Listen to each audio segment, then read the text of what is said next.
gentlemen, welcome to another episode of The Flank. I'm joined by the 20-time champion, the two-time world champion, MVP, you name it, a legend to the scene. Give it up for Aches, ladies and gentlemen, the co-host of The Flank, and also a staple, my duo, my companion, the executive producer of The Flank, Mr. Benji and Nassim. Gentlemen, it's been a while. It's been a minute. There's nothing going on. How you guys been? Pat, what's going on with you? Been good, just working, doing my thing, Tom. As always, you guys know I'm working on XDefiant, www.playxdefiant.com. But Yes, it's been a good little time, nice little break between the podcast. But hey, excited to get back into it, get the flank rolling again. Oh, dude, it feels good to run the intro and talking to you guys. Ben, what's good with the fucking shirt? You going golfing today or what? No, I did go to a bar with a golfing simulator before the show, hanging out with some bros. No, just vibing, getting ready for the second half of the season. So just trying to get all our ducks in a row. And I was in New York this weekend for Passover, hanging out with my family. That was good. Nice. The weather was not so good, but it is what it is. I don't know why I got so cold all of a sudden, but it's gonna be 82 this weekend. But you know what? I'm rejuvenated and excited, and I'm happy to hop on an episode of the show, Tom. Yeah, let's invite our special guest, bro. We gotta give some love to the special guest at today's flank. We got the champions from Major 2. We have Superstar Asem and Superstar Slasher, two superstars for the Los Angeles Gorillas. Gentlemen, what's going on? Doing good, Tom. It's an absolute pleasure. Thank you for having me. What are you guys fucking sleeping? I was gonna let Austin go first, but Okay. What's with the chemistry right now? The chemistry's all off. Sim usually be going first for me, you know what I'm saying? Ace, and that's true. Ace, you switching it up now. Switching up on me, you know what I'm saying? But now we're doing good. Just had a long day of practice. Hell yeah. Trying to get back in the swing of things, and glad to be on the show. Hell yeah. No, thank you guys for coming on. Obviously, it's been a big weekend for you guys. Also, guys, Tony here, Zinni's here, ladies and gentlemen. Superstar for the Boston Breeze. Tony, how you doing? Yeah. Same old. Absolutely pleasure. Same old. But today's show is definitely going to be focused on the special guest, Austin and Asem. Guys, first of all, congratulations. Congratulations on a big dub. How's it feel, man? How's it feel, man? To get that dub again? Well, Asem, your first dub. And Austin, I know you've been going fucking through it. You were talking about how you were the unluckiest player ever 2 weeks ago, and then you win the fucking event. So listen. There's been some unfortunate circumstances, but, it feels good to be back on top, It's been a minute.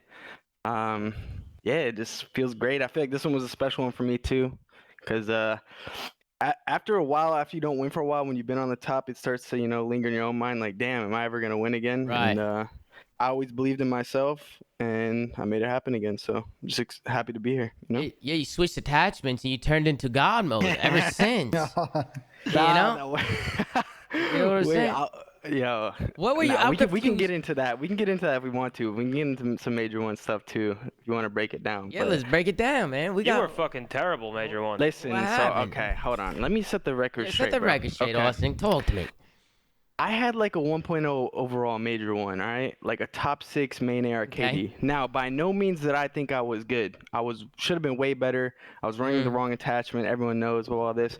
Right. But I got smoked in one series at the event. I played well against London. I got smoked in one series, and everyone dragged this that I was like F tier, so bad at the game. Like, Man. You're only good as your last series is so true in this community. I had one really awful series, and people just dragged it and acted like I couldn't play anymore, which clearly I proved to be incorrect in Major 2. Yeah, because you won the event and you were popping off.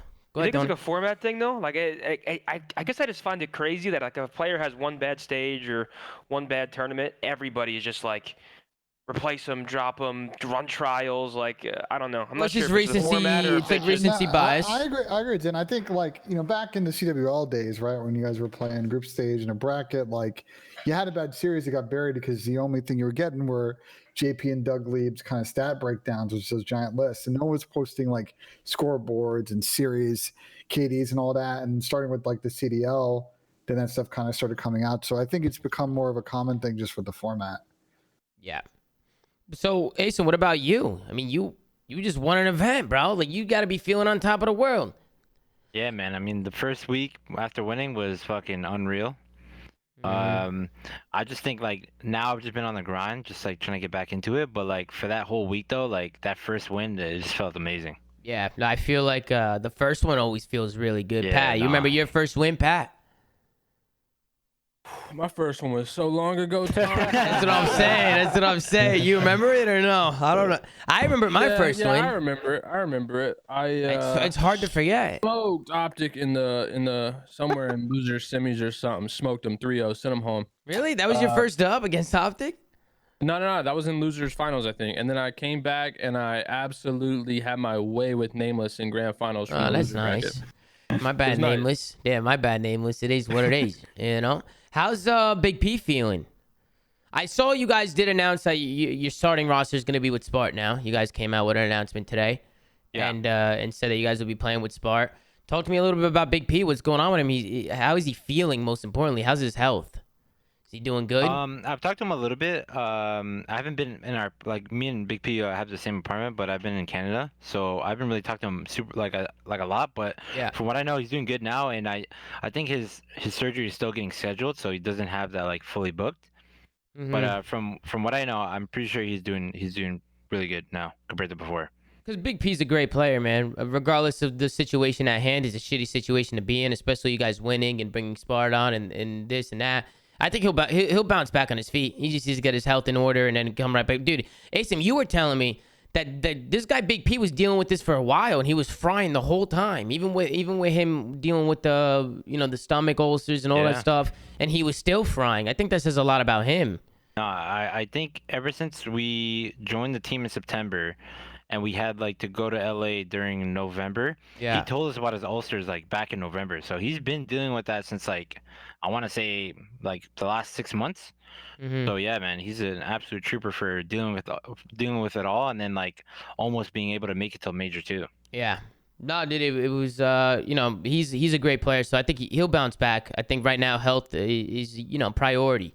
Focus on your health, get your health right, and then you come back and you play the game. So wishing Big P the best, man. I want him to get better, and I hope everything goes well with him.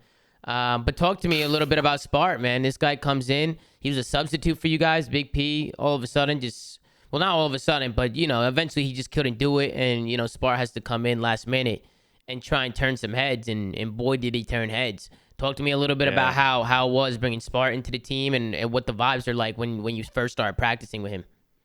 Yeah, so I think the way the first day of practice went was I think we flew out Tuesday. So Monday before the event, we were all just like in that facility, like always, like me, Kyler, and Wait, so let me cut you off right there. Is he lagging for anybody else? Oh shit! TeamSpeak. Let the fucking thing go. You guys want to go to CDL Pro TeamSpeak? Yeah, there. All right, go with it. Do I have that? I'll poke it to you right now, Pat. Okay, look at a little intermission break. Little intermission break, ladies and gentlemen. This TeamSpeak's been shitting the sheets. So we're gonna switch on over to a different TeamSpeak. It is what it is. We don't want to use Discord because we like having the poke feature, and I use the video for Discord and stuff. So it's a little fugazi. You know what I'm saying? So we're just gonna switch it over so we don't have any problems. And look, channel switch. Sound wow, we're good, man. We're quick, huh?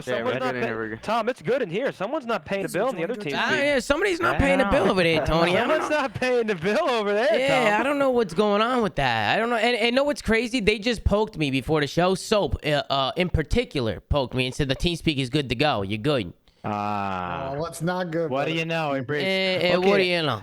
As I was saying, Tom, I think it was the Monday before we flew out. So we had 1 day of practice, and we all showed up to the facility, like me, Austin, and Kyler at 1. And like Rick walks in, and he's like, "Yo, like, you're saying gonna be able to make the event?" And like, bro, I remember we literally all just like lost so much flow, bro. Joke on. wait, what? Rick, remember? What did Rick say? I was like, damn, because Rick showed up like 5-10 minutes late, so we didn't know like there was something going on. So I was messing with him because I'm like, damn, Rick. I was like, you showing up late? Like, what's going on? Do I need to call Alex? Yeah. I need to call Alex to tell me to get on you.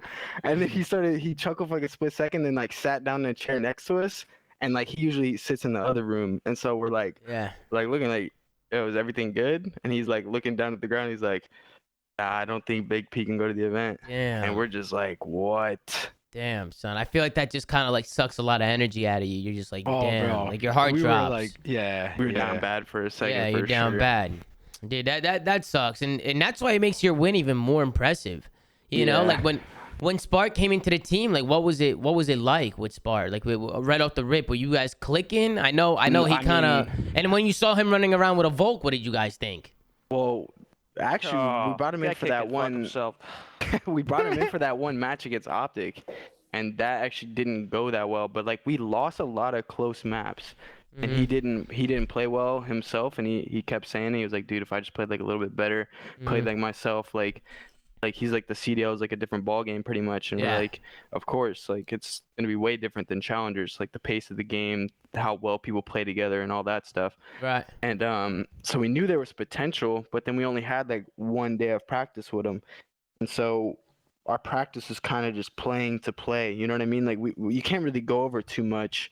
And like I kept thinking like I was even talking, like we were talking there that day when we found out. I'm like, bro, what do we even do? Do we go over all the maps together like to get a game plan? I was like, I don't want to overwhelm him and make him like second guess what he's doing, but I don't want him to not know what we're doing either.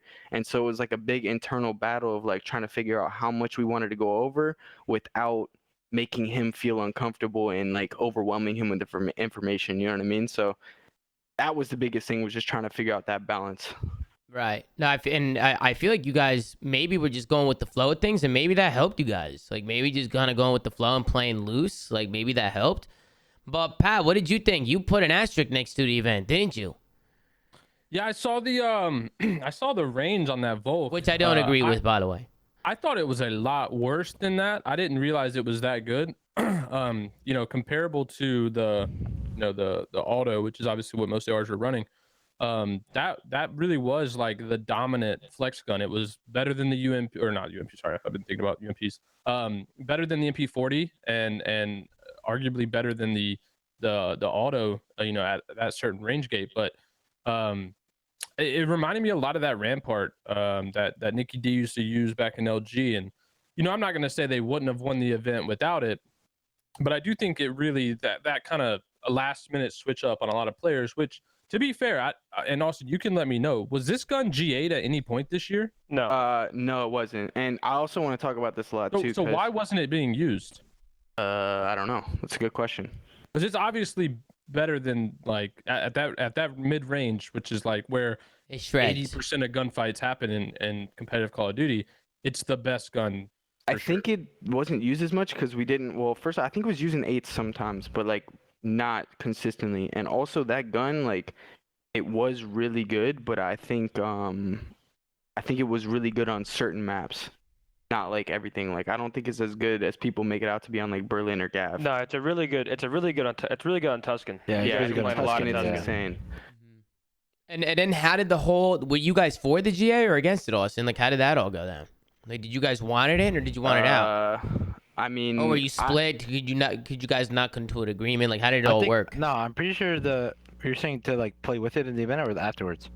I'm saying right now after you guys won the event. Oh, I'm pretty sure because it's GA now. Now it's not even allowed. The only two teams that voted in was us and LET, because we were saying we have a whole month. We should try it to see if it's like super OP. But the rest of the 10 teams said nah, fuck that. I mean, I think everybody's overreacting about it. It's like, I think the reason which made the event, like I guess like the Volk so fun, was the fact that it wasn't really being used, and then this young gun comes through, wins an event, goes off with it.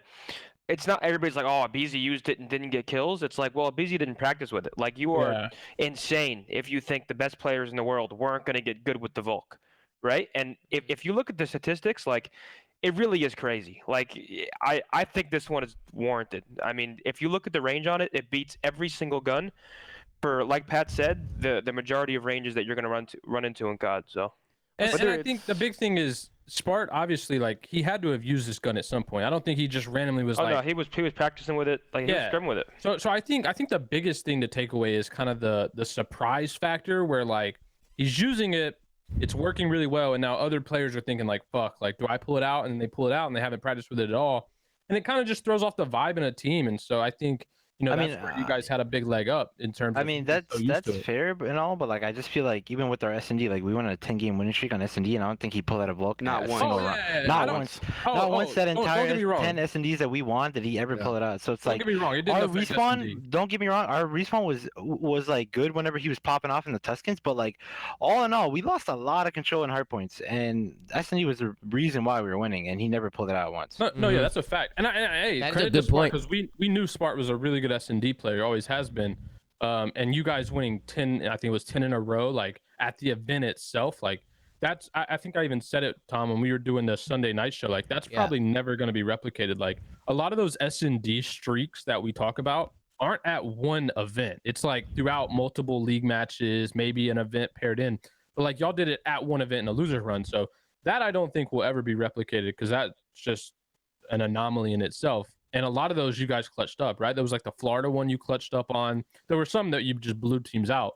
But like majority of them were like 6-3s and 6-4s, but like there was a miraculous 1-4 that we clutched up against Florida. Yeah, and they had Caesar like one off a glide, and our one already had a glide, so like that was a crazy clutch that we had.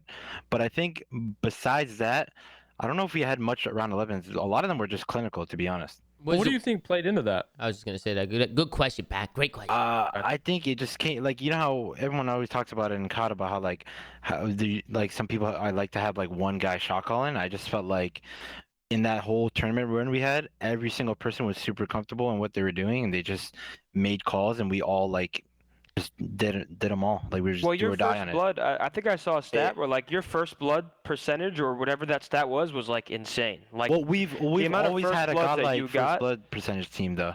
Like even with Pierce, our first blood percentage was like third or something. Like we were always really good at first bloods. The only thing that we were really bad about was transitioning afterwards. And I think, like, yeah, that's a fair stat to bring up. I just think it was like the moments after that made us such a godlike SND team. Yeah. Do you think playing loose played into that though? Like, I mean, you guys talked about, like, Austin, you went into the event thinking like, what the fuck do we have to lose? Like, that was in some of your, like, when you guys were talking, you know, we talked about it before. When teams get to that thing, they're just playing loose. They're just doing whatever they want to do, whatever works. Like you have a lot more freestyle play S&D. I mean, because I'm not gonna say you guys like ran through his Spart on all of your S&D shit, exactly what you want to do on every single map. Yeah, so like that's what I'm kind of saying. Well, like, actually, wait, okay, playing a little more loose. Well, I don't think it helped us in search. I think the playing loose was more of a respawn thing, because if you watch our S&D, we were not just playing loose. We're not just hitting a site. We're not just running a mid. You know what I mean? No, but you guys were taking risks. Like playing without like risks. Were really taking strategy. You guys were taking risks, but I think again, like the reason you guys did so good in that SND Streak is the mid-round teamwork was like why you guys. That was my point. But that's not taking risks. We had information. We're making calculated plays. I'm saying the other side of that. I'm saying like it's the opposite of the argument. It's not like you guys were playing loose. Like there was teamwork and organization. It's not easy to, with a fill-in or a player that you hadn't practiced before, to like make those mid-round calls and have the chemistry to hit stuff together and play your situationals correctly. And get you guys are making plays. Just put it that way. You guys are making plays. You guys weren't afraid to make a play, which is a good thing. Whether it's playing loose or, you know, a honeymoon stage, whatever. I mean, that's a mindset you guys just need to continue to have, especially after a dub. Just stay confident, keep making plays. But go ahead, Austin. I didn't mean to cut you off. I kind of, in a sense, disagree. I think we're playing just like pick heavy, and like when we got the picks, that's your MO. I mean, yeah. Everybody that plays against you knows. That's what pissed me off the most. This is another thing I want to talk about. This, you know, it was funny. The beginning of the year, everyone was like, "Yo, I don't know if this pick strategy works anymore." And then here we are after the event, 10 in a row. But yeah, I think we played loose after we got first bloods or we're down, man. But at that point, you have the information. You're not necessarily taking a risk. You're taking the map or taking number advantages somewhere, like stuff like that. Like, yeah, we just did the bare bones S&D. Like, okay, if we call it A hit, this is where you're going. If we call it B hit, this is where you're going. If we do a spread, this is where you're going. And then everything else is mid-round communication, and whoever got the information made the call, which is, in my opinion, the best way to play S&D, and is what we did. All right, everyone's curious, man. Capsule shooting bodies. You guys said that you guys didn't even notice him do it, right? Me and Austin didn't. Nah, I noticed. Oh, you did? Oh, you noticed? Yeah. I didn't notice at all. Okay, listen. Since I noticed. We have some people I noticed. I always notice. Listen. Rookie, right? We get screamed at. Listen. We're down 2-0.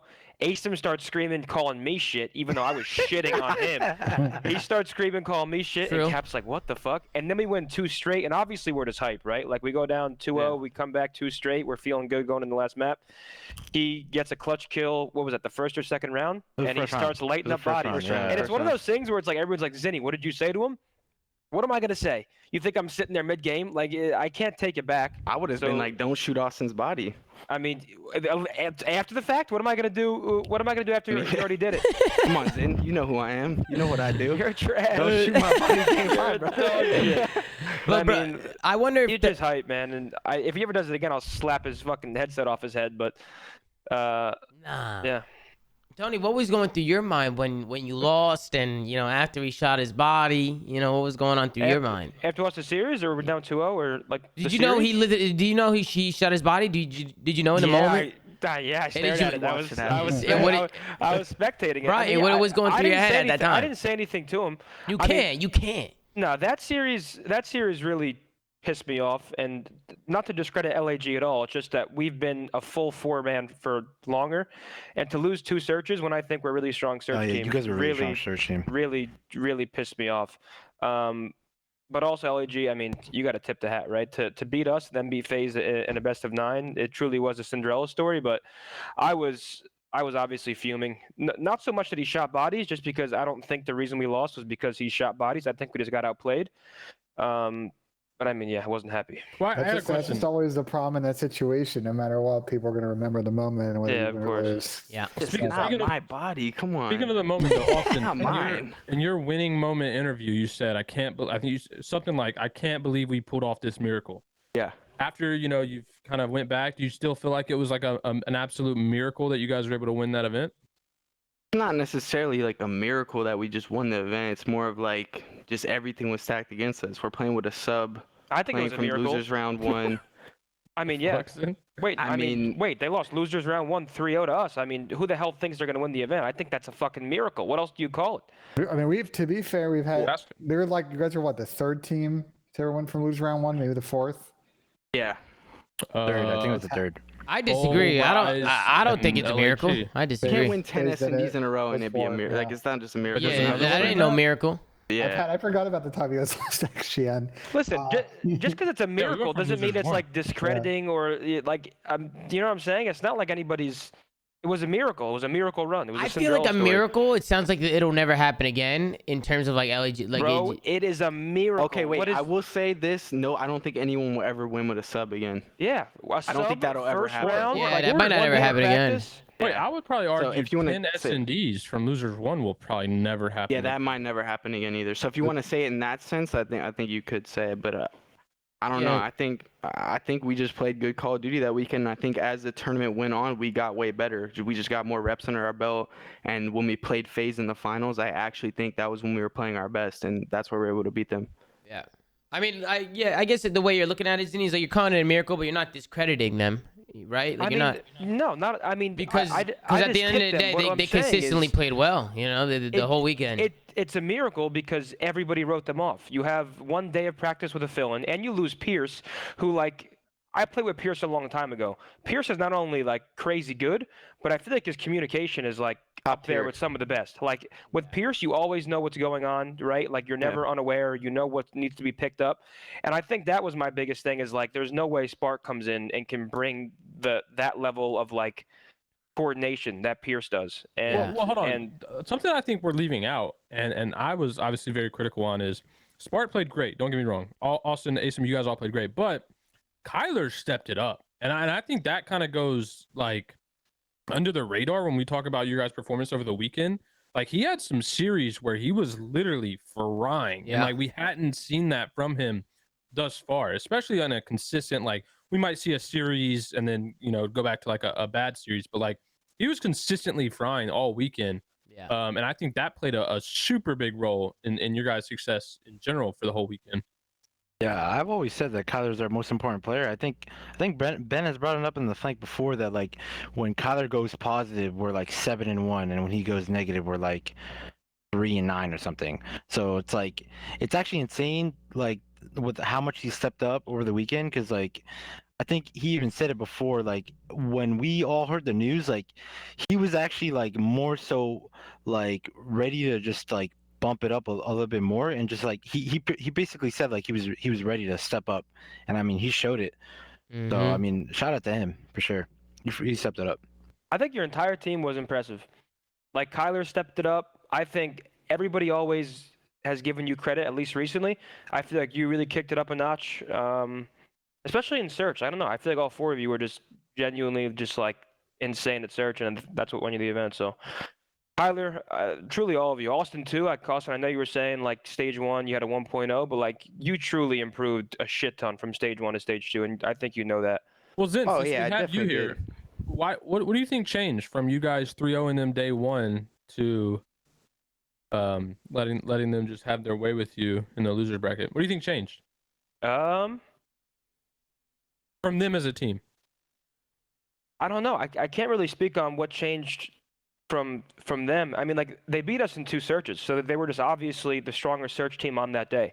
We won 2 respawns, right? So I mean, if our team wins search like we usually do, at least one, it looks different. But they were just too strong in search. The Berlin Hardpoint was a weird one because that was our best map for a while, and recently not so much. So to lose that was pretty upsetting. And then Bow Cage Search, admittedly, we didn't play that much with the new like bomb change, like the site change, and that map did kind of change a lot with that site change. Like I don't think any of us realized how much the map really like played out differently. And I don't know, went down 2-0, brought it back 2-2, and they were just too strong in search. Yeah, no, their S&D all weekend was insane. That was definitely a factor. Obviously, we talked about it a little bit, but it was just like a formula for you guys. Asam, are you a dedicated bomb guy? Yeah, pretty much. I feel like, is that a role that you always like kind of saw to yourself into? That's kind of like how I've always been. Yeah, I've always been the bomb player, just because I feel like I mean, me and you have talked about this before, that like some people love to just like hover over the bomb and just not get that shit down, and that shit always pisses me off. So I'm just like, fuck it, just give it to me, and I'll make sure I always get it down. Yeah, no, sometimes it's really frustrating watching people do the hard part. They'll get control of the site, or like, and then they just won't plant the bomb. And they'll just sit there and they won't plan. They'll just wait so long to make a play. You're definitely really good with the bomb. I think it suits you well. Talk to me a little bit about Berlin Control. What the hell's going on with that? Is that being played? Like what?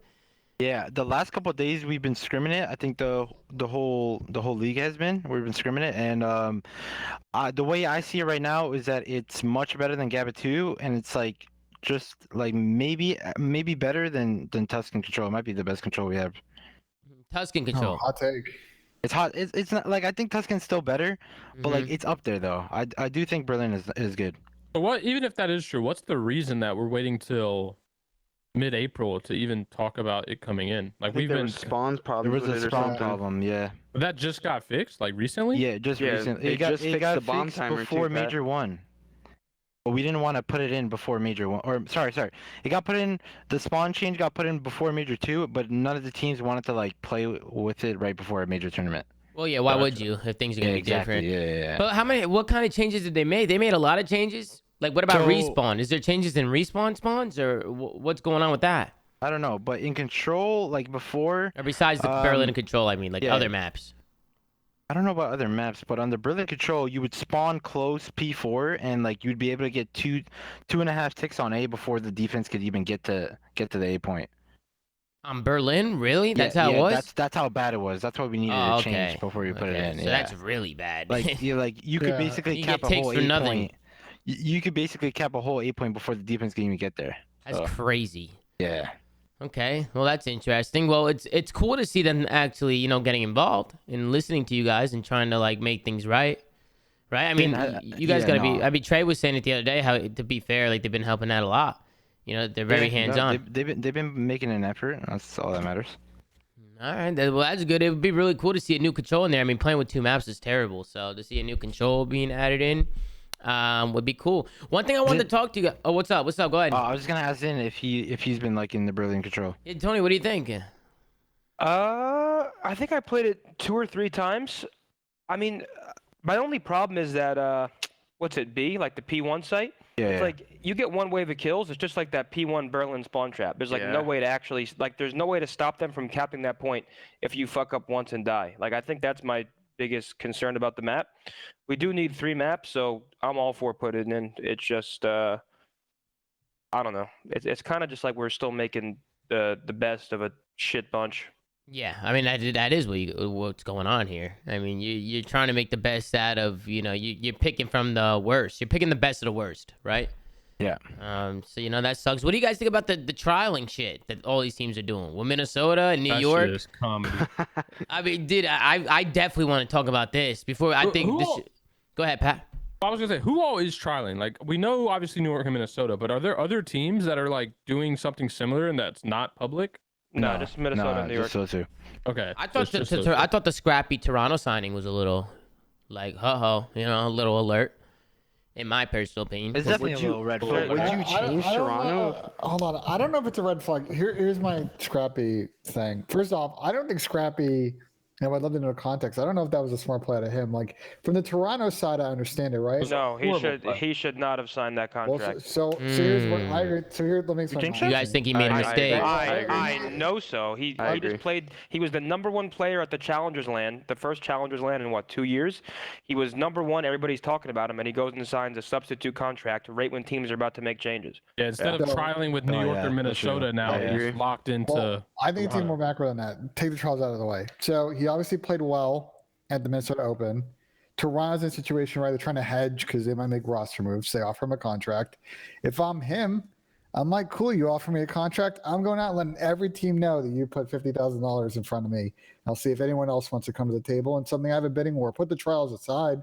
Before all of that, you were the hottest, top of the tier challengers player coming out of that event. You could have shopped yourself around and Is that all he got deal. Confirmed? Well, I don't know if he got the Sure. minimum or not, but at the end If of the he day, got a minimum, then he got super finesse. he should have But shot himself around a little bit. I would even argue if he got more than the minimum, I still don't think I would sign it if I'm him. It doesn't make sense. The more money, the more you kind of take it serious, right? Like, of course. No, because it's like a risk versus reward thing. Like, but if you're guaranteed just the minimum, and by the way, we're already in April, so if he did get the minimum, he's only looking at like 20 something K. He's not looking at 50K, by the way. He's literally looking at like 20 grand. That's pre-tax. So realistically, he's not really getting that much. No. As a player, I think you should always bet on yourself. Great play from Ultra. The fact it's good that they were able business. to That's do what I was that, gonna say. It's good great business. It just, I just don't understand. Like, I don't understand his rush. I don't know. Maybe he just got the contract. He's just young. He doesn't know any better. But that substitute contract wasn't going anywhere, right? He could have waited 2 weeks, a month, and then jumped right on that if he had to. The reason why I didn't think it was like a super bad play, but now like hearing Zin's point, I agree, was like he did sign a struggling team, and like I don't know, maybe like if Toronto, like I don't think Toronto should make a change, but if by any off chance they do, they would put Scrappy in, no question. Even then, just run up the numbers then. If the more the merrier. He gets more offers, right? Like. Even if that's true, even if he does get on the team, he still is losing out on a ton of money. Like, no, I know, but if I'm gonna join any team, I'm gonna choose Toronto over Minnesota or New York, respectively. Yeah, but I'm not gonna choose 20K. Step out of it for a situation. I mean, I did it last year though, Pat. What? Think of it. He deserves way more than 20K, which is what he will get if he's on that Toronto contract. Go ahead, So Ben. think about Go it ahead. less of a substitute versus starting role position. Think about it from the economical standpoint. His stock was very high coming out of the event. I agree with you. You could wait. He just could have shopped himself around and then look like maybe some of these teams wouldn't trial. Maybe he could have just walked straight into a starting lineup, no trial, because the stock was so high and people just want to take a chance. But Ben, we have the Pro-Am in a few weeks. I don't understand why he wouldn't bet on himself and then, because think about it, right? Let's say he goes to the Pro-Am and shits on everybody. Think about how many teams would want him in a starting role, and now you lock yourself into a contract. So, I don't know. I guess you just got to chalk it up to, to being young and getting first offer. But it just, I don't know. This close to the Pro-Am, it's a really. Let's talk about this Pro-Am because this is funny to me. Kismet and Havoc are the ones rumored to be trialing, at least from challengers that we know of, on Minnesota and New York. Correct? Yeah. They didn't even qualify for the Pro-Am. So like. And I obviously don't know the details of the Pro-Am, but like to me, it's kind of a joke where it's like it was kind of irrelevant in a sense that like the guys who qualified for the Pro-Am that got top 4, they're not even getting chances on these pro teams anyway. Well, because you want to know what really matters, and I've been preaching it forever. We know what matters, but that's my point. The kid who places like, third, dropping 50s, will get the chance, but before the kid who placed first, playing consistent. But neither Havoc or Kismet. Yeah, but I agree. But 50 placing third. But they also have ties to the pro community. I agree with you. That's my point was more is like it's just like the Pro-Am just seems like a complete waste. And this isn't a shot at you, Ben. It's just like there's just absolutely. Listen, I'm just letting you know it's not a shot at you. I'm just saying it is. Well, hold on. That system needs a ton of work because like only like a pickup team qualified for the Pro-Am, bro, and like yeah, but they beat. Okay, they don't to even be care. fair to Silly and them, like they also They also genuinely beat, went to yeah. a But that's lane not with a going lot to of get good them teams that anything. got top They four. beat It's not gonna Texas gain Nation, right? anything. Wait, They beat a lot of didn't they good beat teams on Texas the way to Nation, top Ben? four. Yeah, they did, but it's Correct. not going to gain them anything. That's my point that I'm making. Like, yeah, Well, they did that. What do you mean? Congrats. What's They it get going a to gain them? chance. They get a chance to go. They get a and chance play to against get pro waxed teams. by the pro teams and then get sent Hey, right this- back okay, to the pit. this My point system- is like it's just a system. I think it's No, a stupid argument, but The all good. system needs work, but I think this is a step in the right I direction. like the system. I think it's a step in the right direction too.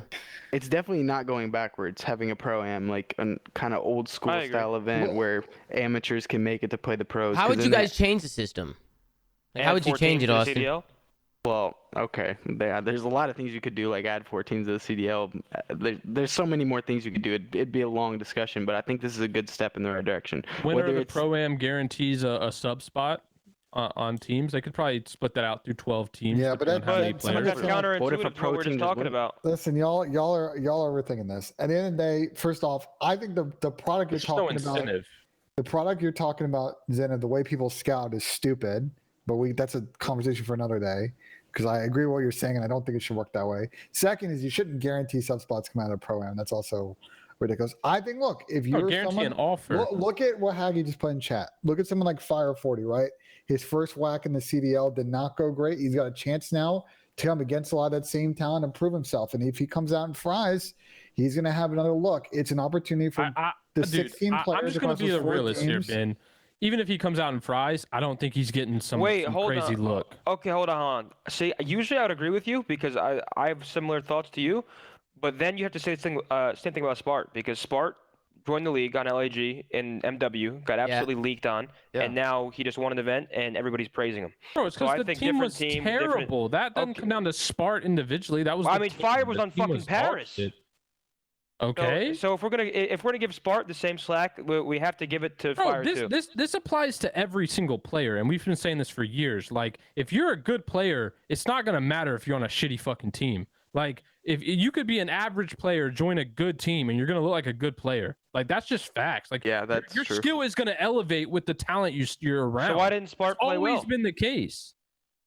What do you mean? Wasn't he on the LAG MW, team with like a bad team? They literally So put was together the Fire. worst What's the roster difference? ever. What's the difference between Fire 40 on Paris and Spart and LAG? Both rosters I'm not were fucking arguing a garbage. difference. I'm saying he's still not going to get looked at like you think he's going to get looked at. LAG was in a last-minute scenario. I'm not saying players cannot join the league and be good. That's not my point. My point is the people who deserve the spots aren't going to get them. And this pro-am is not going to change that. Well, listen, your issue is not with the pro-am. Your issue is the way that teams are constructed and built and scouted. No. that's Here's just the facts. issue. Here's the actual issue so is the lack. No. I'm tired of this fucking. Everybody thinks they should be in the league. How many fucking challengers do you want in the league? Do you want every single pro replaced with challengers? We have 48 starting spots in the league. Challengers players in the league other than challenger players? Well, because you got Ben sitting here saying the players just aren't picked up the right way and shit. It's like there is a limited number of spots, and every single pro wants at least 16 teams. That would open up at least 16 more, 4 more teams. Sorry. Let me before you start putting words in my mouth. 4 more teams, 16 starting more players. Go ahead, Ben. One at a time, guys. Go ahead, Ben. My point is that I think that, and I've said this on a couple of episodes over the last couple of years, you had a lot of people join the CDL. They had no endemic knowledge of the CDL or of Call of Duty. And they brought in people, and some of them did well, some of them struggled. So a lot of these teams have no idea yet, because many of them haven't won on how to build a winning roster. So they have no idea how to scout and develop talent. And that's the core issue. But I'm going to give you my argument real quick. Hold on, before you go, do you know how pathetic that is, Ben, for that to be a true thing? That, like, we've been in the CDL now 3 years, and you're talking about the teams that got in, basically potentially wasted players' careers because they didn't know what they were doing. The only thing I'll counter that, Pat. That's a fact. That's literally a fact. The only thing I'll counter that is if you look at almost every esport and you talk to pros in almost every esport, they'll tell you, in terms of people in front offices and coaches, that it's not a deep pool. People are still learning how to fit in that role and fill those responsibilities. And I think we were very early in the days of esports. So I think we that's a weren't tough early in statement. Call of Duty, though. We were not early in Call of Duty, Ben. People that are going to be good at building teams. Ben, that's irrelevant. We had 10 years of precedent in Call of Duty. Legit a decade. And people were still building bad teams in the last year. I have one more thing. We I have were one a more thing. brand new esport. It's not like Valorant where it's a brand new esport. But and this is like undiscovered territory. Brand new organizations. Hold on, real quick. Yeah, but organizations can still hire the people that should be hired, and not just. Let me make my last point real quick. Go ahead, Tony. Go ahead. Okay. Let Tony go. Let Tony go. Go ahead, Ben, Tony. So I'm gonna disagree with you here. I agree scouting could be better, but like what you're saying, I'm gonna use Capsule as an example. In your generic scouting, teams don't scout the right way. Capsule should have never gotten a chance in this league. Instead, he's now leading the rookie ladder. So I don't think it's as black and white as you're making it out to be. I don't understand your point though, because again, I kind of agree with him. At the time that Capsule got picked up, he was not a top prospect. At the time Cap got picked up, no one thought Cap deserved a spot, and then my coaches saw. That actually proves my point, because based on Cold War, he probably didn't. No, he didn't. Guys, but when we talk about, man, dude, look at the game though. The game goes from MW to Vanguard, or Cold War to Vanguard. Like the game is constantly changing. You could argue that Capsule wouldn't be as good if this was the Pro League on Cold War. You can argue that for a lot of players, by the way, not just Capsule. So like the game changing can apply to that logic. Then like you get attack sprint sliding COD that's played like bokeh brain. Like I just don't understand what like ladder. I just can't think of one player that started at some point this year that you can argue didn't deserve a starting role. That's my biggest problem. I truly think it always circles back to the lack of actual starting spots in the league. That's my opinion. Ben, go ahead. I would agree. I think it's hilarious. Go ahead, Ben. Now it's your turn. Go ahead, Ben. Go. You're sitting here talking about, a player plays consistent on a good team, whatever. The fact that Cap is in this league and playing well is a testament to your coaching staff and your GM for scouting him and believing in his talent. And doesn't that justify my point of why I think there are a lot of teams that struggle to identify prospects and develop them? Well, there's also no time given, Ben, because every single player, if they have one bad stage, everybody has their pitchforks out on Reddit saying this player deserves to be dropped. If I put a blindfold on and throw darts at a dartboard, I'm bound to hit one dart. Like, what does that have to do with anything? Well, first off, again, you're not giving credit to Zinni's coaching staff, but sure, whatever. And to that other point, Zen, look, I think there are ways for organizations to sign players and protect them from that criticism in the way of developing them. I think there's a long conversation that I can't fit in its entirety on the show, but I disagree with that point. I think there are ways to do it. And I feel like, I know Pat brought up that like it's like pathetic for these organizations not to like learn and adapt from like the prior years of COD, but I mean like look at Seattle, look at LEG this offseason. They squad wiped their shit roster. I don't care what they did year 3, but for the first 2 years, hey, hold on, Pat, hold on. They literally hired somebody's friend for 2 years. Like, okay, well, that's aside, but go ahead, Asim. Yeah, go ahead, I was just saying that they scrapped their both rosters, both Seattle and LEG, and they went out and got who they wanted and adapted to after the first 2 years of COD. I mean, the first 2 years that they were in COD. Yeah. I'm not giving nobody no excuses. I agree with Pat. Like, if you're coming into COD, you should know how it was played before and try to like mimic it or like try to pick up people based on like the prior years of success. But like you still got to give them some credit for like slowly adapting. You know what I mean? I mean, like well said, it is way easier said than done. Finally realizing the right play year 3. Listen, Pat, you've been around for forever. A lot of us have been around for a long time. It is way easier said than done to find, if you're someone that's have no experience in Call of Duty, to hire the right person to lead your organization, hire the right coach, scout the right players, negotiate those contracts. And then on top of that, those players have to play well together. That is much easier said than done. And it's going to take a lot of time for these teams to understand what it takes to win, because we got 12 teams and not all 12 have put together a winning formula yet. I mean, to be fair, this is probably the most competitive the league has been. Even the last place team are giving top teams runs for their money. So, I mean, like, it's getting better year by year. I feel like every single year the league is getting more competitive, and you could argue it if you want, but I would argue the I don't game's think getting you less can argue competitive, it. but sure, yeah. Okay, but then who do you blame then? The game getting less competitive will automatically make the league more competitive. That's just how it works. I mean, I'm not going to disagree with that, because like with what you're like, that is true. If the game is less competitive, yes, teams will be closer in skill gap. But then how do you put fault on any of the teams or the players? It's just like. Wait, but Zin, why don't we talk about how 10 teams, was it 10 or 9 teams made changes this summer? Like everybody was trying to get better. Yeah. Yeah, listen. Everybody. Some teams will have bigger budgets to get better. Too? Some teams simply don't care to get better, or at least it seemed that way for some period. Paris, I don't know.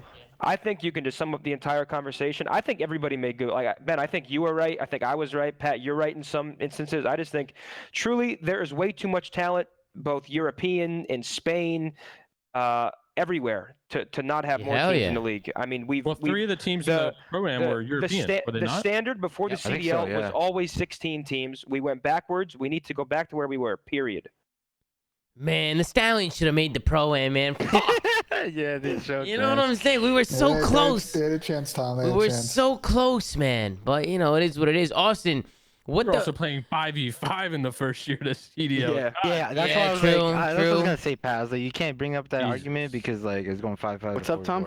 I was gonna say, what your thoughts about all this whole jumble fuck? You got any thoughts on this? I definitely do think people are running teams pretty poorly, but User joined your channel. Agreed. I mean, the thing about it is like not every team could be the New York Yankees. You know what I mean? Right. Like not everybody's gonna be winning. Not everybody's gonna spend hundreds of millions Hector in or whatever. Chat, bro? Hector literally gifted a team a dynasty.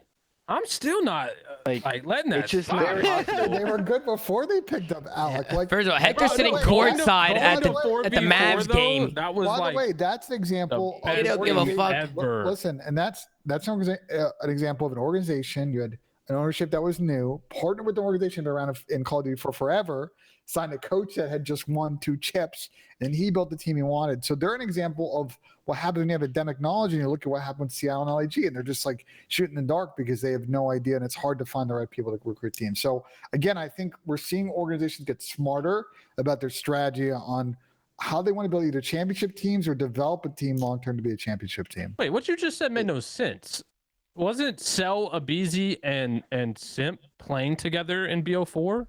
No, only 3 of those players played. Cell, Abizi, and Simp. Yeah. Nah, Simp and Abizi played together in BO4, and Simp and Cell played together in BO4, but it was on an amateur team. They hired. They got crowded. They hired. Whoa. That's Haggy. Oh, that was Haggy. I can't poke in here. They got Crowder though, so they hired someone who knew like what he's doing. Yeah, and Chris and RJ worked together with their ownership to build the team they wanted, and that's an example, by the way, that they were rare because they had endemic knowledge and they were able to build that squad. But like a lot of teams like Seattle, they were starting from zero. They didn't have a cornerstone player. They didn't have a duo to build from. And they're putting together 4 players and seeing if it can listen. Am I crazy to think that people also gas up like I feel like there's a lot of blame put on the people who quote unquote build these teams, but like I'll use Thieves this year for an example. Mud Dog and Cap did not build a bad roster. The team, it just isn't clicking. I mean, that's not. I mean, Austin, you obviously have some different feelings, but looking at that roster, looking at that Thieves roster, right? I don't think you can look at either of them and be like, wow, you really dropped the ball in the offseason, right? Like now you can look at it a little differently, but I don't know. I think at some point it's always up to the players and how they play when they get on that stage, and everybody is always so quick to blame someone. That's just how it is, though. That's just how it is, bro. It's really hard to simplify this because I think I agree with you. At the end of the day, like Cap can only do so much if the players are blowing every 4v3 situation they're in. But I also think it's also on the coaches to make sure they're setting the right culture. So like it's a complicated question, obviously. Yeah, I'm not there every day, so I'm not sure what's actually going on. I'm just saying, if you look at the way that roster was built, that was everybody had that team as one of their top teams in their power rankings going into this year. Who cares about that roster? Why the fuck is New York trialing without Hydra? Can we talk about this? See, they're hosting trials. So Pat, what they're doing is they're trying every variation with these players. Hydra would be in my every variation if I'm right. I think with Rokkr, there's one player that is in every single variation, which is Dill. I'm pretty sure. Listen, Hydra's gonna be on that team. So that's what I. It's just like a disrespectful thing to even play without him, because if he's gonna be on that team with, if they pick up any of those players, why would you not keep him in that rotation? I don't think it's a bad idea. Yeah, I don't think it's a bad thing. Listen up. This trial thing is insane. Well, that's insane too, but dude, you can pick up a player who's trying, but then Hydra doesn't like how he plays, but you're gonna keep Hydra anyway. So like, yeah, that doesn't make any sense. I think it's a good idea because you kind of not only give, so everybody that's being trialed, you kind of give them the feeling of what it's like to play without their current teammates. and whether that could be a good feeling or a bad feeling. For example, you put Paul in a situation where he's not playing with Hydra and he's playing with someone else. If for example, I'm not using him like as this is an actual thing, but if maybe Paul has his thoughts about, you know, his current teammates, right? And he plays with other options and maybe he realizes these guys probably aren't so bad. I'm probably grateful for the current teammates that I have. It could obviously change. It could change a lot of their. The only thing that's being said is the year is chalked. That's what's being said. Yeah, but regardless, at least they're trying. If I'm a coach of that team and my players are going to this trial and they're not trying and they're existing roster players, that's a huge red flag that my players are. It's not about not trying, but I'll tell you right now, if I scrim any of these trialing I heard the coaches teams, didn't even want to do that. At least one. By the way, if I scrim any of these trialing teams, and I think it's a shit roster, I'm a competitor. I'm changing my sense to 14-14, and I'm getting pissed on all day. So New York shit roster is gonna piss. I'm doing the same thing. New York shit roster is gonna piss on me all day. I think it was World War II, bro. We intentionally lost every single map in a scrim to a team who was trying a new roster. What do you expect them to do, though? I remember. That's fucked up. That's fucked up. That's fucked up, bro. Why? That's a 200 IQ play. It's your competition. Making a horrible move. Like, yes, please, yes, turn on me. I'm literally like getting shit on and getting off at the end of the day and celebrating with my team. Like, I'm celebrating. Like, bro, those guys think they're so smart. They just won every map. 100-point club to every fucking map. They're gonna pick up those players. Oh my God, they are fucked. Well, this is what pissed me off, right? Because with the New York trialing, is they were headed in the right direction. They started off so slow. They made some changes, and then they started actually winning series and competing. And then Pat's fucking, what the fuck is that? But that's what I don't get. Why when it starts working, when it starts to work, why would they try and do trials now when things are finally going good for them? You know, I mean, they got last again. Yeah, but they're starting to compete now. Series. Like they're actually starting to compete now. They like lost 2 actually. Like I know for a fact I know two. for a fact when they made the team change, they were competing with these people and they were scrimming and it was looking way better. Like they were actually winning scrims and actually looking like competitive. And then they won the next 3 stage matches, right? They won 3 and 2. Okay, so then what probably happened was the week leading into the event, they probably had some shit practice because going into the event they lost 2 matches, Tom. They lost to FaZe and they lost to LAT. All right, so fuck it. We blowing it up. Let's get the new blow it up emotes. Pat, you see the new blow it up emotes? No, we got new emotes. So everybody spam the new blow it up emote to the chat. Okay, so what do you think, Austin? Do you like the trial? What do you think about it? Oh, this is fire. I think it can be useful if you have the right people involved. Someone who knows how to read players and figure out a mix. Because I think it kind of worked for us in a sense in the OGLA, kind of. Like we were trialing players and that's how we figured out or picked up. Toronto did that too, right? Didn't Toronto do that?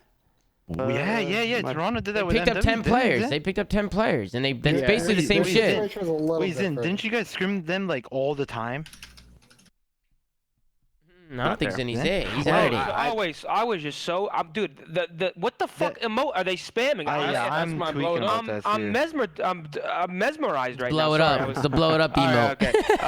Who were we scrimming? I was talking about like in MW, like before the season. Like, didn't you guys do like a bunch of trial scrims against each other to see what the best Toronto like Ultra 5v5 team you guys could make? Yeah, but I wouldn't compare that to this situation. We literally had 7 challengers from different regions.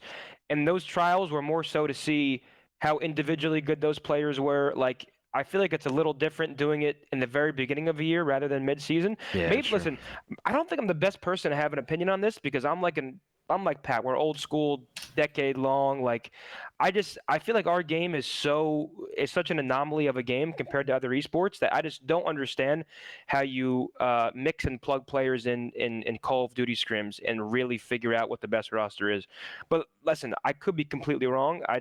Everybody has a different formula, you know. The thing is, they're playing 8. Though they're playing 8s in these trials. Like this team is like these combinations have never played together. They're playing with limited teamwork, just on the fly adaptations, trying to make something work and look good individually. I just think you're making it harder to not have one or two constants, right? Like I feel like Hydra, like to use Hydra as an example, I'll get to it. Hydra should be a constant in the New York scrims. He should be in every single one.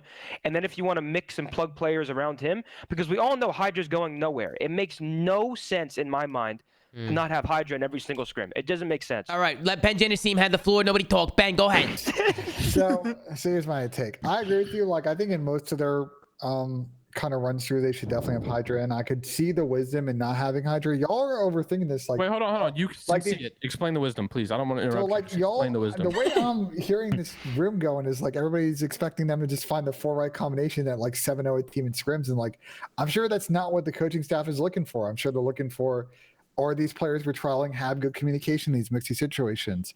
Hydra watching.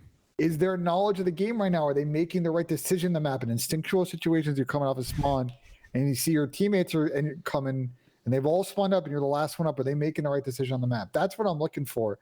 The rest of that shit you can like figure out later, but like they don't have to like come out here in 7-0 teams. I think it's about finding individuals that are actually going to execute a system.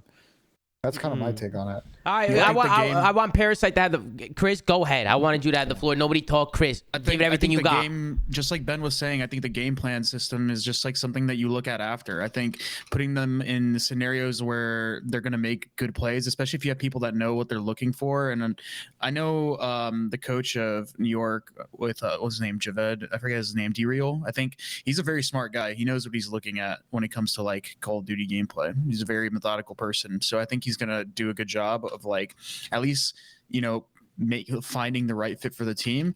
But I basically just agree with Ben. And on top of that, I don't think it's a bad idea giving some of these players a break, or just like basically like it's almost like a way of letting them know it's like you're not safe. Like I don't care how good you are or whatever this is or however you're performing, your spot is not safe. So maybe when they do come back into the lineup or they do get their chance to scrim, they almost gives them like a kick in the ass, where they start like going harder. They start making sure that their spot is secure. It might give them some motivation. I don't think it's a bad idea at all. Are we even sure that D-Real was in favor of these trials? We have no idea. I'm not saying we do know. I know what he's looking. I know he's a smart guy. Krim already exposed it. Yeah, didn't Krim already expose it? Porter said that he had nothing to say. Yeah, management wanted it, and Porter or D-Real had nothing to say about it. Again, people not endemic to esports or Call of Duty are making decisions on trials. They're saying the trials should run. To be fair, you're saying the trials should run, but it seems like ultimately, hopefully the way it should go down is that they'll listen to the coaching staff on the recommendation and do post all the trials and go with that roster. All right, well, if I'm D-Roll and I didn't want the trials to begin with and I knew the roster I wanted to make, why would I make any decision based off the trials? I would go back because that's his fucking job. I learned nothing. I wasted like 2 weeks. So cynical. His job is to go in with an open mind. His job is to go in with an open mind and see what's out there and then make the correct decision. Just put it this way. Come in with any bias that defeats all purpose. And now I need to go and tell them that they didn't make a horrible choice, but this is what we should do. Well, let me get my opinions on. The worst take you've ever had on the show, Pat. You're gassing it, 2 weeks before. Wait, you could actually learn something from doing the trials. Now, I might have Hydra in every scrim. What are you learning, Austin? Listen, I might have Hydra in every scrim, right? Or if he wasn't going hard in practice, then I might do what Chris was saying earlier and sit him to let him know his spot's not safe. But at the end of the day, yes, he's probably playing in the roster, all right? So I'm putting him in every iteration of the team. But I want to see how Kismet and Clay play together, or Kismet and someone else play together. Or if it's not Kismet, I want to see how Kismet and Hydra or this other sub and Hydra, and I can tell you which team will work better together by playing with them. Also, like if I was on that series, off an 8 series. Yeah, no, hold on. Wait, no. Yes, off an 8 series, I could tell you. Nah, you're capping for sure. No. Wait, but okay, I'm capping. Real quick, but my point is this. How do you actually how do you actually gauge scrims, right? Because I listened to Brian say in those Rokkr Twitter videos for 2 weeks how they didn't lose a scrim for 2 weeks and then they got fucking piss slammed. It happens all the time. So explain to me how you actually gauge scrims when Minnesota wasn't losing scrims, went to the event and got choke slammed. Well, first off, sometimes people don't say the true things in those videos. That's one. And second, like, I refuse to believe if y'all were sitting there watching VOD all day, haven't played the game, that you couldn't tell me watching an arrow if you think they're making the right play, the wrong play, if they're watching them play 7 Dude, that's maps. also assuming your opponents are going to be fucking giving giving you the best practice. It's not. I can't be the only person that thinks about it. You guys are both informed that I'm not gonna let them win. The old head part of this is confusing me. The point of this is not to see if someone's shooting back or not. I assume the point of this is to make sure that they're picking a player that's going to communicate and call shit out and also make the right decision on the map. And the gun skill piece, you figure out later once you know that you got guys that want to execute the system that you want to play with COD. I would also argue that people go way harder, make way better plays when they're trying for their fucking life. But Pat, then that's a red flag. If they're not going to try hard in these trials, they should. They're a professional. All right, well, guys, listen. I might need to start throwing some mutes. All right, I might need to start throwing some mutes. Listen, guys, we're going in circles. Listen, ban impact. Listen, ban impact. Calm down. All right, calm down. Listen, let's switch the topic now because we're going in circles here. I didn't even get to put my thoughts. My only thoughts, and the only thing I'll say is I think it's a little weird for the team culture side of things. I think throwing everybody in scrims and saying, hey, go out there and we're going to make a roster based on what we see in trials is going to cause a lot of what's the term I'm looking for? Chalking your team. It's going to cause a lot of issues between the people. It's going to cause a lot of issues. I just feel like people are going to be competing rather than trying to get better. Oh, I'd be Killhorn. Right, and it's going to change. It's going to change the mindset of a lot of these players, and that's my personal opinion on it. That's the only reason why I was a little iffy on it. But to be fair, to argue the other side, I do agree that you can learn things from trials. You can, but I wouldn't look at these trials like it's like the smartest thing ever. Like I personally think it might be doing more harm than good. And that's my opinion on it. That's what you learn. Yeah, but there's pros and cons to it. I think, one thing I will disagree with Pat is because like I said, I'm close-minded on the topic because how long we've been around.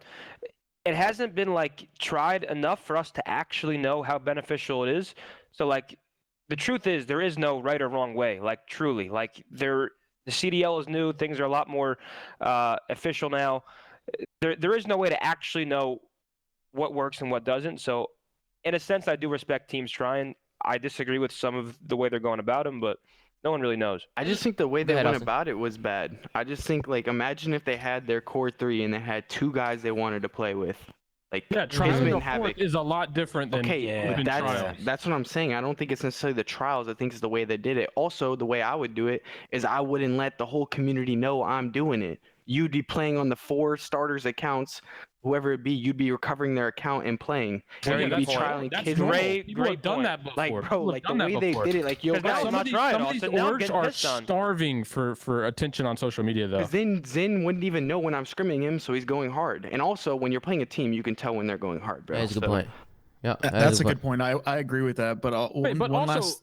Trialing a 4th versus open trials is not even comparable. I wouldn't even say those are in the trial. Same ballpark. They're both a trial. One's just ran very poorly and one's smart. There's a trial for a team and a trial for a 4th. Those are completely different, not even in the same universe of thought process. But go ahead, Chris. What were you going to say, Parasite? What were you going to say? I just want to say that I feel like it's beneficial that you're going to learn something from your current players. Like even like, for example, putting Hydra in a scenario where he's playing with completely new players might take him out of his comfortable aspect, and you might learn something from him. You might actually learn that he might be struggling in some areas or excelling in some areas that you don't get to see because he's playing with, a system that he's used to. I think even if they do plan on like keeping certain players, I think it helps you learn more about your current team than anything else. Yeah, one thing I'll add on to that happened at Major 2 actually was when we got 3-0 pissed by Boston. One was round 1. Like Pierce even texted me and was like, dude, like your guys' comms are so bad without me. And I'm like, yeah, dude, we know, like we really are missing your comms.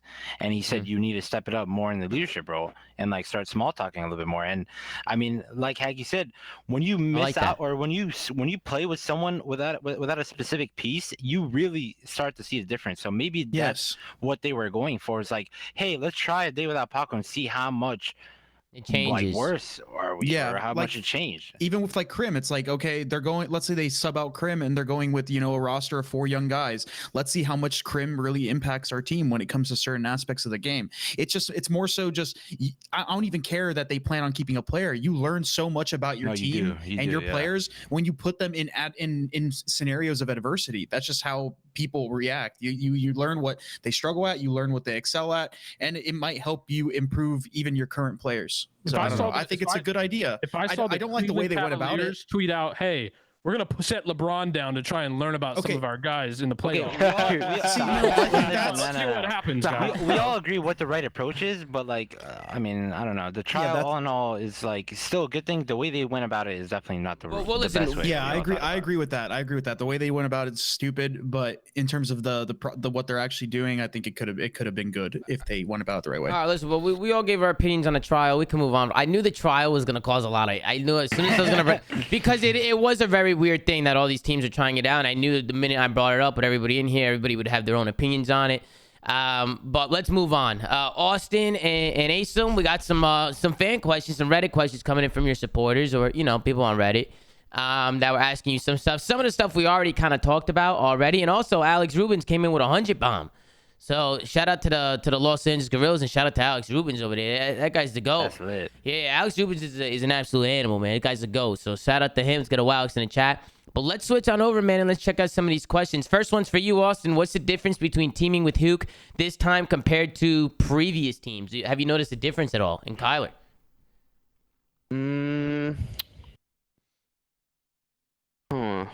That's a good question, actually. That's not a bad question. Yeah, that's tough. Sounds like his answer is no.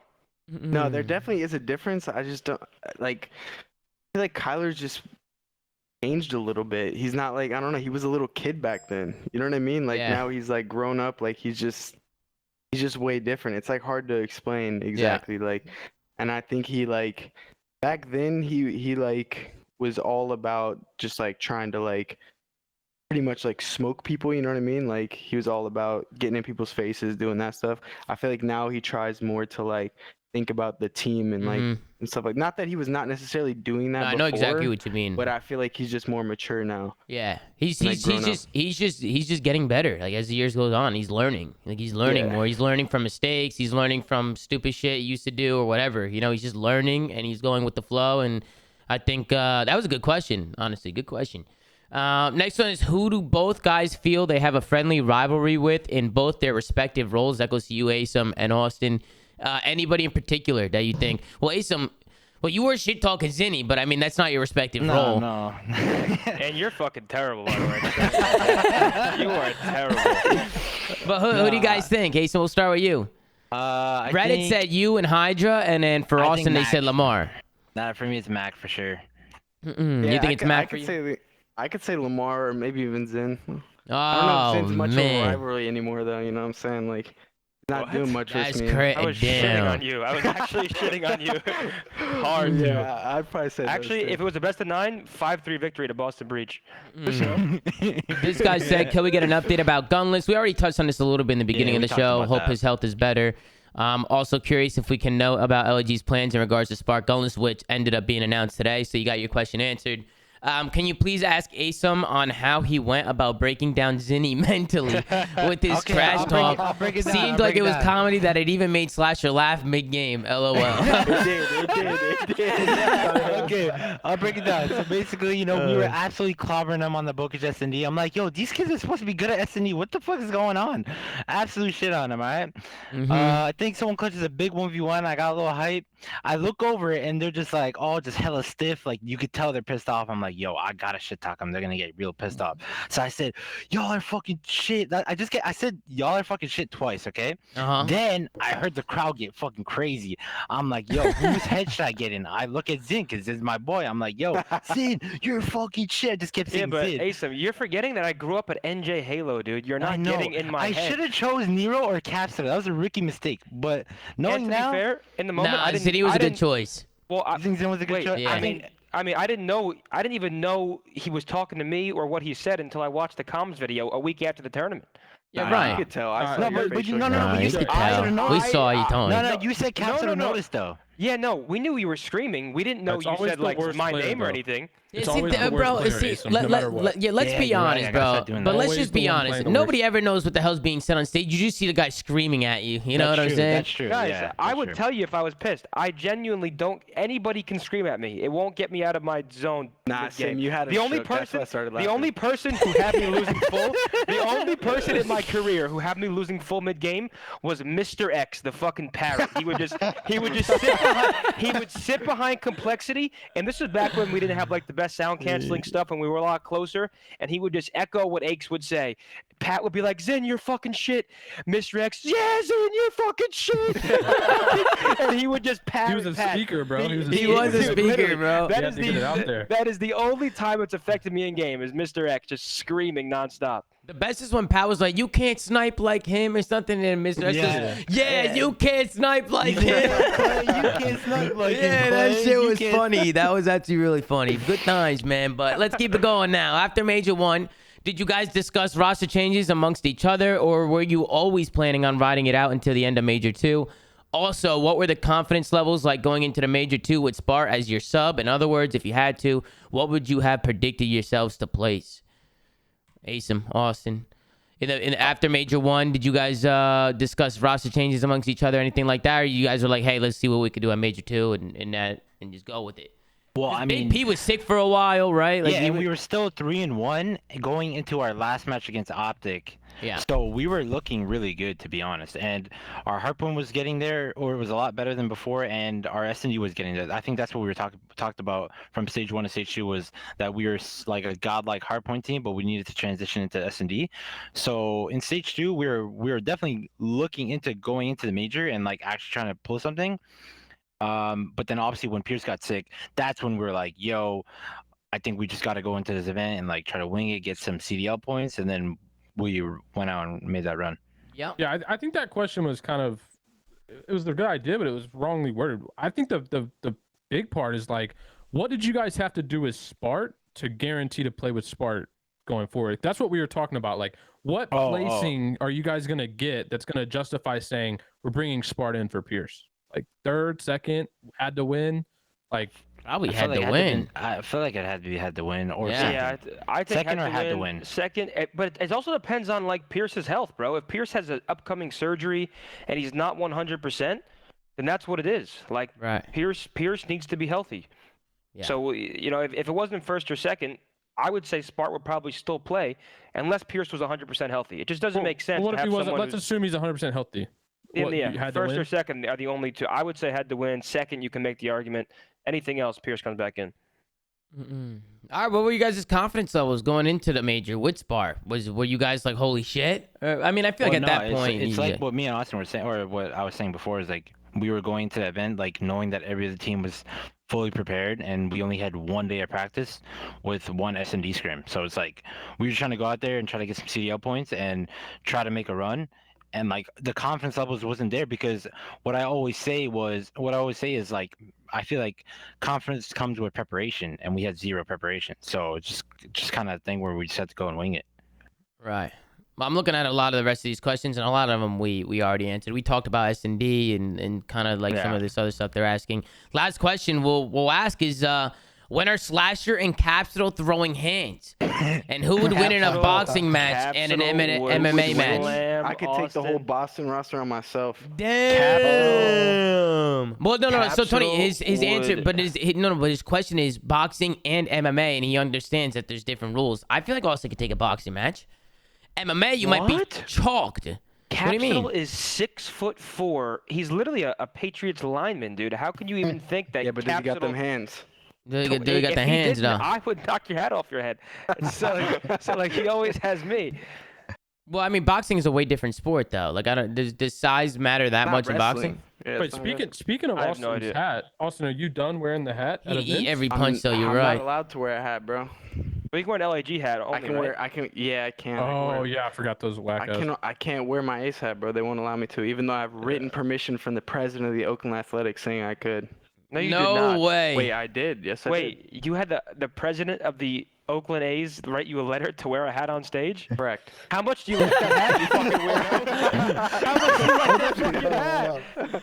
Really? That's crazy. What the fuck? Yeah, that's why I was able to wear it year 1. Interesting. Yeah. Then that's the second time you're doubting our connections with. Yeah, like, I don't know. What's going on? I'm not doubting the connection. I just don't know, like, how much do you like that fucking hat that you wrote a letter to the president saying, "Hey man, can I have permission to wear this hat?" Like you can wear it. Like, that's funny, man. Yeah, Jason, this is a good question we can end on with you. Now that you are respected as one of the top tier SMG players in the league, how does this impact your expectations of yourself and your teammates? Also, is your playstyle molded after anyone? Not that bad of a question. Pretty good question. Playstyle molded after anyone? Yeah, I know. I'm gonna read this one to Austin after. Yeah, do you mold your playstyle after anybody? Anybody that you looked up to when you were coming up and playing COD? Anybody you tried to like copy? You know, anything crazy? I feel like I've always been like a super like adaptable person. I don't think I've ever really like looked at one player and was like try to mold my playstyle towards them. You know what I mean? Yeah. Well, that's the polite answer if I had to play on that Minnesota Rokkr team and do a lot of extra stuff. What? What do you mean? I didn't get that. What do you mean? No, like I think Asim, do you feel like you kind of came into this route man persona like a lot, sort of in that year in Minnesota where your team was really struggling to make the right play at the end of the game, and they were kind of relying on your ability to break rotations while the rest of your team was kind of hitting old? Yeah, I do. I mean, my team, I think we were the slowest team in the league by far. So I do feel like I kind of got that persona, or it was kind of forced down on me more so because I was willing to do anything. So I guess you're right. Yeah, I feel like that persona kind of came from that for sure, from Minnesota.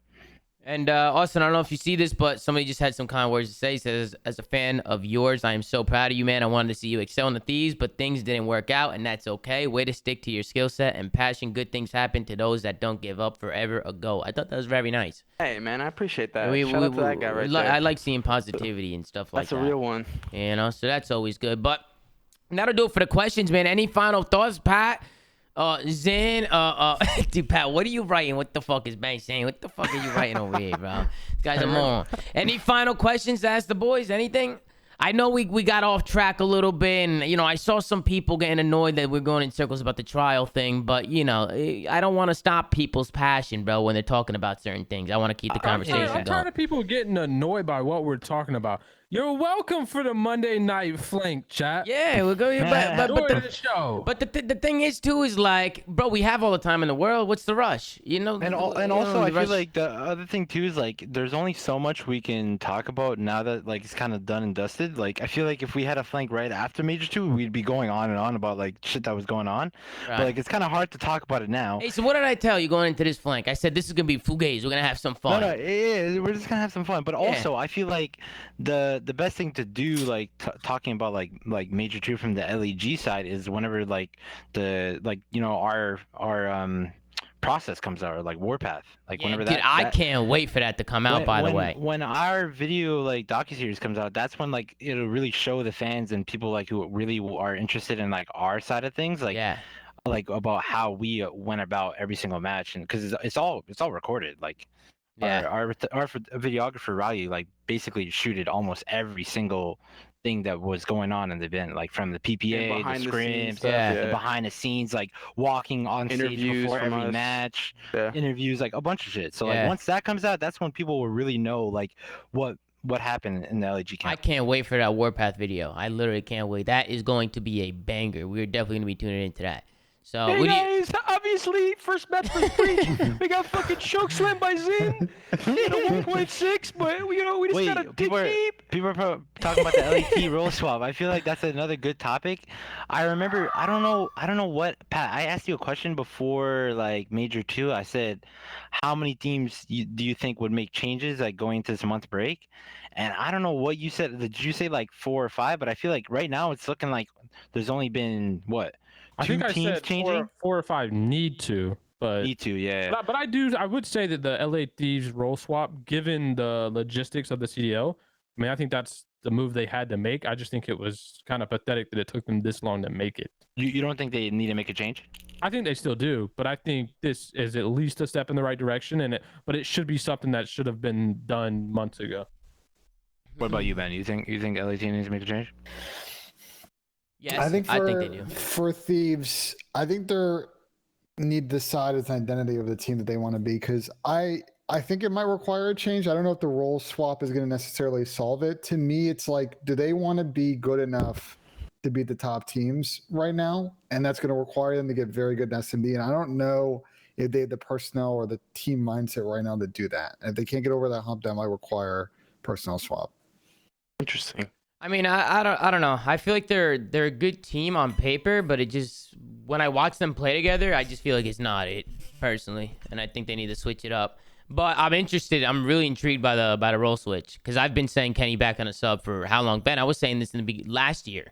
in the beginning of last year. Since the moment he stopped running one, I think is right. So it's like I don't mind them not changing and seeing where the role switch goes and takes them, but we'll see how it goes. I definitely. Go ahead. You can go ahead. I was just saying, if I'm them, I'm probably getting on the phone and seeing what Pierce is up to. Yeah. Maybe Big P. I mean, there's a lot of people. There's challengers. There's Big P. I mean, you could go in a whole. I mean, listen, Pierce's health is the biggest. If Pierce was 100% healthy and he was on a bench, you'd have teams knocking already. That's just what it is. I just think the biggest. First off, who knows if LAG would actually deal him elsewhere? Yeah. I mean, I'm not sure what their plans are, but it's just if Pierce was 100% healthy and he wasn't starting, and he was on a bench because of this situation, it would truly just be unfortunate. But hold on, if he's 100% healthy and LAG is not at least trying to see if there's a deal out there, then that would be a super disservice to him. Yeah, I mean, I'm inclined to agree. At the same time, organizations do think a little differently in the fact that they want the best players at their disposal whenever. And put him back in the starting roster. LAG did let Reese Vivid walk last year, though, when all that stuff went down. So, yeah, I mean, I don't know. All I'm saying is Pierce would have offers if he was 100% healthy. And then another thing I wanted to ask you guys is talk about the tier list a little bit. Have you guys seen the CDL tier list? Austin, ASIM in particular? Yeah, I saw that. What are your thoughts? What are your thoughts? Yeah, Chance made a tier list on the colleague channel. Pretty much a tier list. He ranked the teams from 1 to 12. OpTic is 1, bro. List is chalked. Guys got top 6. Yeah, they got us in 6th place when we won the event, and we beat. Have you in 6th? Yeah, they have us in 6th. I'm gonna pull it up right now. It's pathetic. And the teams that are ahead of us, we beat them all. Yeah, Florida, Boston, and Seattle are all ahead of you, Austin. I beat you guys. I beat Seattle. I beat but I 3-0'd you and you beat me 3-2. But we beat you when it mattered, though, Zen. Yeah. I mean, listen, the first one was for fun.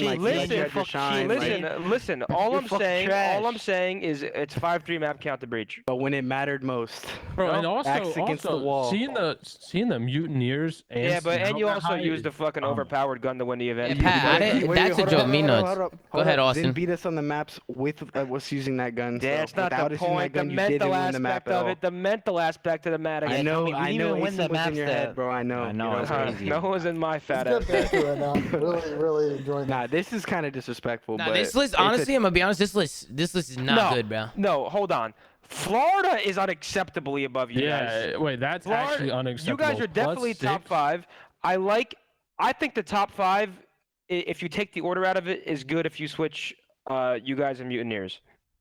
I think that's top 5. I think Seattle and you guys are better than us? No. I said not in order. I said not in order. And hold on.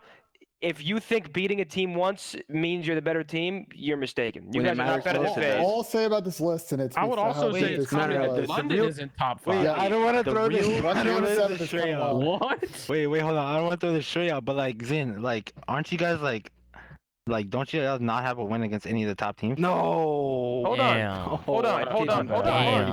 You didn't. He called you DeMar DeRozan. Hold on. I'll address this with no problem. The only top teams people talk about are FaZe and OpTic, and we haven't played OpTic since stage 1. The only team that's consistently beaten us, that's a quote-unquote top team, is FaZe. Everybody had London top 3, beat them. But like you just said, no, we didn't beat them. Wait, did we? No, you guys didn't beat London. No, we beat the teams who beat London. Listen, listen. My reply to this is we can't control who we play. I mean, the only team that has actually sort of shit on us is FaZe. When we played OpTic, it was close. We won first map, lost 6-5. Let him know, Zin. Let him know. Wait, but what's your record against FaZe, OpTic, London, and Florida? FaZe. Not good, but if it's not good though. No. Chicago Bulls, we are 2-18. We are 3-0 against Florida. Listen, the list should go FaZe, OpTic, us, Boston, Seattle, Florida. All I'm saying is London's had 2 bad events. It's not better than London.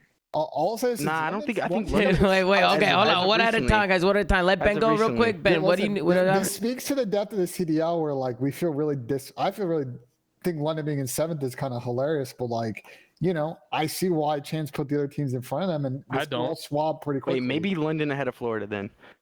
For sure. But London hasn't looked good either of the two. They got top. They got 4. 3rd. They got third at Major 1. They didn't have a good event this event. It's tough because Boston and they were Florida also top played 3 well in at this event. both online qualifiers. But that speaks to how tight it is within the top 6, top 7 teams right now. Listen, like I said, if you switch Florida and LAG, and I'll say it again so Asim doesn't get his panties in a bunch. I'm fucking around, man. Your shit. Those teams not in order, I think are the top 5. If you so you're saying that Florida London, a team you can't beat, is worse than Florida. Wait, hold on. That's what he said. That's what he basically said. You just said you're 3-0 against Florida, and you're saying Florida's a better team than London, and you literally can't beat London. I'm just saying London's not in the top 5 right now, in my opinion. But you think Florida is a team that you were 3-0 No, against? I just said switch LAG in Florida. Yeah, that's what he said. Okay, but you're saying you would have Florida at 6? I mean, I wasn't thinking that far I'd ahead. actually probably put London one up spot above them, but I mean, bro, London hasn't fucking played well. What are we watching? But they can't beat, or you can't beat them though. We played them once. And you can't beat them. I mean, okay. Okay. Sure. You're right. we should be in 7th. Yes. No, I don't mind. Listen, I think Austin's list is good. I actually like Austin's list. Listen, exactly what you said. Conversation. What did Austin say again? You said. I said FaZe, OpTic, us, Boston, Seattle, then I think London, Florida. Yeah, I think that's the phenomenal list for sure. And I think the only argument there can be like the 1 and 2. You know, like, or you can argue by either way right there. There's no argument. It's FaZe. Yeah, to you, but I'm just saying, you know, looking at it from both sides. Yeah, I think it's FaZe. Back-to-back grand finals. Listen, I think FaZe is number 1 right now too, but it could. I definitely think there can be an argument for that one, but there's certain things that you can't argue. You think it's a weak one? You think so? Well, they're sitting at number 1. I disagree. Right now, so I think you have strong arguments. Listen, the reality of it is close. a lot of these tier lists coming out nowadays are poorly done on purpose for some clickbait.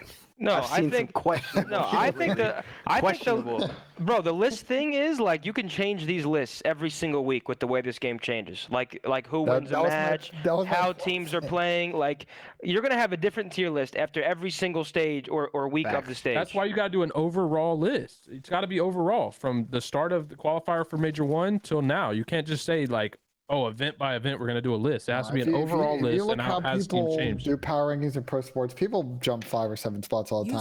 I think it speaks towards the parity of the parity of the majority of the teams in the league. We've got obviously Trey joining. We have Zen here. If you look at a lot of in the game. Let me finish my point real quick. It speaks to the depth of the league that a lot of teams in spots like 3 through 7 and 8 can kind of jockey for positions. But, you know, I think FaZe and I would say OpTic, you know, outside of whatever happened last event, like the 2 teams, I think have been consistently at the top most of the season. So it's exciting to see if that top tier of teams can include a couple more squads that can kind of crack that echelon and beat your OpTics and your phases more consistently. Well, Trey, now that you're in here, what did you see this this list that Chance in the league made, Trey? They put you in 7th place. Can you believe this, Trey? Where do you think you should be, Trey?